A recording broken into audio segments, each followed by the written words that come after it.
7 jours de deuil national, le drapeau de l'académie militaire est en berne. En apparence, Caracas semble une ville éteinte, mais c'est une fausse impression. Car en approchant, on distingue une foule compacte, une longue file d'attente de plus de 4 km, des dizaines de milliers de Vénézuéliens qui tentent d'approcher le cercueil du commandante. Chaleur suffocante, distribution d'eau par l'armée, pour ceux qui attendent depuis parfois plus de 10 heures.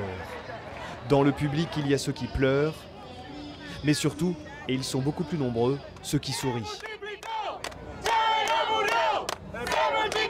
Chavez n'est pas mort, il se multiplie, crie la foule, avant de souhaiter longue vie à la famille du président défunt. Gloria observe la scène avec de tout petits yeux. Il faut dire qu'elle patiente depuis maintenant près de 9 heures dans la file d'attente. Je suis arrivée ici à 2 heures du matin.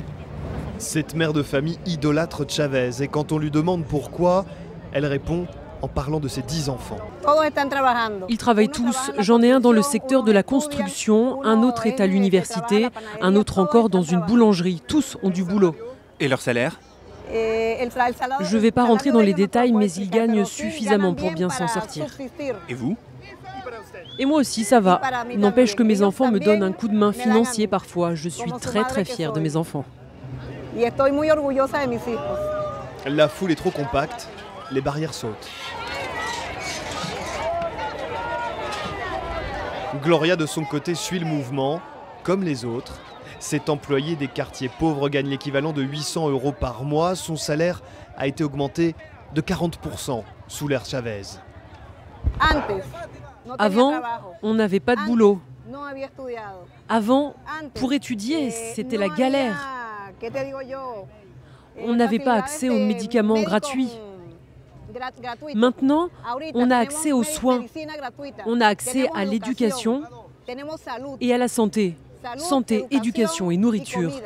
Pour comprendre pourquoi le drapeau du Venezuela est brandi avec une telle ferveur par les classes populaires, nous allons nous rendre dans un quartier emblématique de Caracas.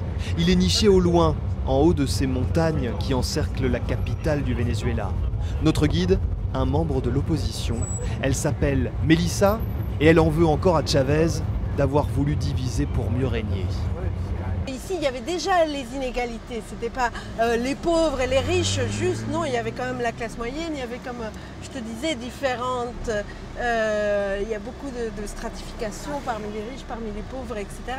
Mais lui, il a creusé dans ça et il a établi un discours complètement manichéen. Les pauvres, les bourgeois, blancs, noirs, l'oligarchie, des termes vraiment où tu avais du mal. Si tu n'étais pas d'accord avec lui, ça voulait dire que tu étais pro-américain, bourgeois, que tu avais absolument tous les moyens, alors que bon, c'est complètement cliché. Les clichés, Melissa veut qu'on les oublie. Voici Petare, le plus grand barrio d'Amérique latine, 1 demi-million d'habitants. Et surprise, Melissa en convient elle-même, Chavez a apporté beaucoup à ce quartier.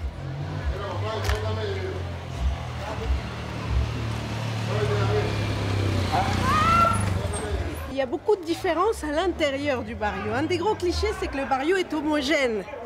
D'abord, dans ses constructions, ce qu'on voit, tout ça, on voit des briques, on se dit, bon voilà, c'est comme ça, c'est pauvre, il y a la délinquance, il y a des gens qui n'ont pas l'argent, etc. Et en fait, non, on peut avoir des zones où il y a vraiment des gens pauvres qui arrivent, qui sont au premier stade du barrio, c'est-à-dire quand ils commencent à faire leur maison, peut-être en tôle, en carton.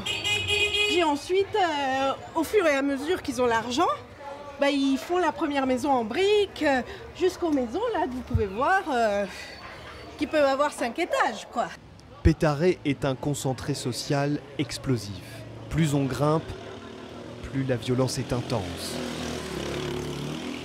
Mais c'est surtout un quartier qui s'est pris en main, la démocratie participative, version Chavez.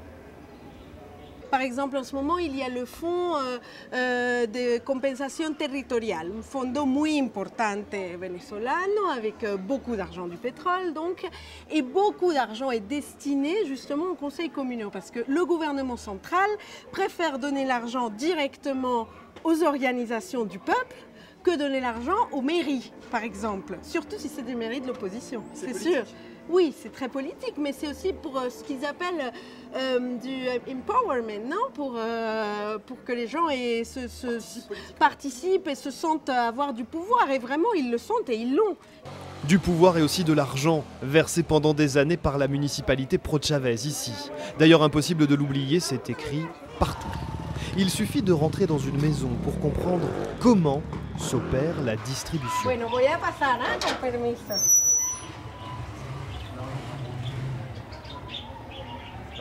Ah, permiso. Ce père de famille a reçu, il y a 5 ans, un réfrigérateur en cadeau, mais aussi, encore plus surprenant, du matériel de construction.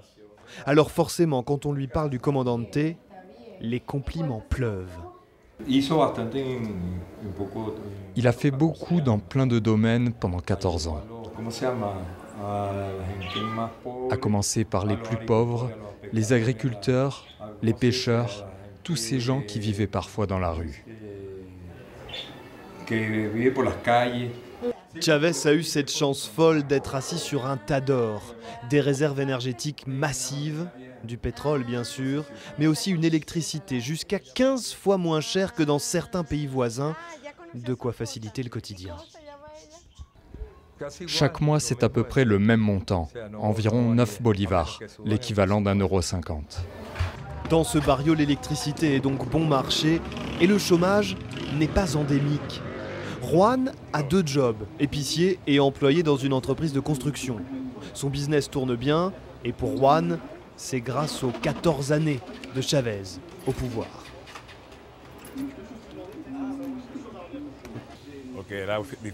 Avant, c'était difficile de faire des études. Maintenant, on peut même entrer à l'université. Pour parler de la nourriture, les denrées sont moins chères que par le passé. Et pour la santé, maintenant, c'est top. On peut se faire soigner partout, alors qu'avant, quand on n'était pas favorisé socialement, c'était difficile. L'opposition évoque les chantiers de Chavez comme manquant d'ambition et étant parfois trop clientéliste. Mais dans le barrio Petare, il n'y a qu'un visage qui trône, avec ce message, Chavez, le cœur du peuple.